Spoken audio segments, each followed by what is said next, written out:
کہ اگر خوش رہنا چاہتے ہو تو خوش رہیے. خوشی ایک رویہ ہے. لوگ مشکل حالات میں بھی خوش رہ سکتے ہیں کیونکہ یہ انسان کی فطرت میں ہے. انسان کی ذرا سی تعریف کی جائے تو وہ خوش ہونے لگتا ہے اور ذرا سی اس کی برائی بیان کی جائے تو اسے غصہ آنے لگتا ہے. پرسن ٹو پرسن یہ چیزیں تبدیل ہوتی رہتی. انسان کو خوشی کا ملنا یا خوش مزاجی کا ملنا اللہ کی بہت بڑی نعمت ہے.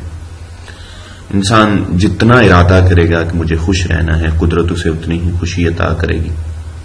کہتے ہیں کہ اگر خوش رہنا ہے تو پھر دوسروں کو بھی خوش رکھنا ہے. اگر آپ یہ فن سیکھ لیتے ہیں تو آپ کی زندگی پرسکون ہو جاتی ہے. آپ تھوڑے میں مطمئن ہونے لگتے ہیں. آپ بھوکے ہو کے بھی خوشی حاصل کر سکتے ہیں. پھر آپ کسی بھی کیفیت میں اسی طرح سے یہ بڑھتی رہتی ہے جس طرح سے زمین میں بویا ہوا بیج بڑھتا ہے. تو اگر آپ خوشیاں تلاش کرنا چاہتے ہیں تو آپ اس رویے کو تلاش کیجیے. آپ اپنی ذہنی کیفیت کو تبدیل کریے. جو کچھ کرتے رہتے ہیں وہ خوش بھی رہتے ہیں اور جن کے پاس کچھ کرنے کے لیے کچھ نہیں ہوتا انہیں خوشی بھی نہیں ملتی. اگر آپ ہر حال میں خوش رہنے کا فن سیکھ لیتے ہیں تو یقین کریں یہ زندگی کا سب سے بڑا فن ہوگا.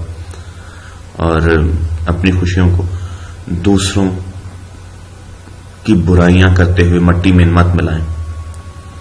اور اگر آپ ایسا کریں گے تو آپ کی زندگی کے کانٹے بن جائیں گے. اور انسان کا کردار اسے خوش رکھنے میں اہم کردار ادا کرتا ہے. اگر آپ خوش رہنا چاہتے ہیں تو اپنے کردار کو بہتر کیجیے.